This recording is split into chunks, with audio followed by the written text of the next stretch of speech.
Good afternoon, ladies and gentlemen. My name is Iliana Magra, and here are the top headlines of the day in Greece. Greek Prime Minister Kyriakos Mitsotakis has warned against Turkey's participation in security action for Europe, a joint borrowing scheme backed by the EU budget to strengthen the bloc's defense capabilities. Our position is that countries that threaten EU member states with war cannot participate, Mr. Mitsotakis said in a thinly veiled reference to Ankara. It is up to these countries to build good relations with Europe, but that requires respect for its principles, he added. The Greek Premier was speaking at a joint press conference with European Council President Antonio Costa following their meeting at Maximus Mansion earlier today.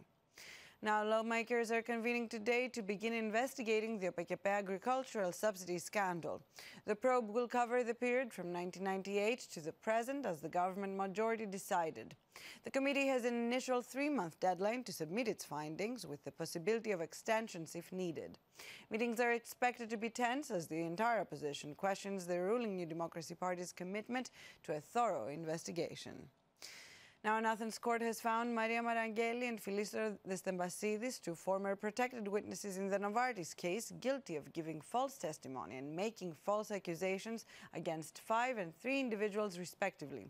The Athens Single-Member Court of Misdemeanors ruled that Mr. Destembasidis should be convicted for his statements against Health Minister Adanis Georgiadis, former Health Minister Andreas Loverdos, and Nikos Manadiakis, a former Health Ministry advisor. Ms. Marangeli was found guilty of false testimony regarding 5 individuals, including Georgiadis, Loverdos, Bank of Greece Governor Yannis Tournaras, former New Democracy MP Marios Salmas, and former Prime Minister Adonis Samaras. The defendant's lawyers requested that mitigating circumstances be considered in sentencing. In other news, more than 1,100 migrants are currently housed at a makeshift reception center in Agia in Crite's Hania region after additional migrant boats arrived on the nearby island of Gavdos on Sunday. There was no information on when the migrants would be transferred to the mainland. The situation at the center remains tense, with Coast Guard and police on constant alert. Migrant arrivals from North Africa have continued despite recent legislation aimed at curbing inflows.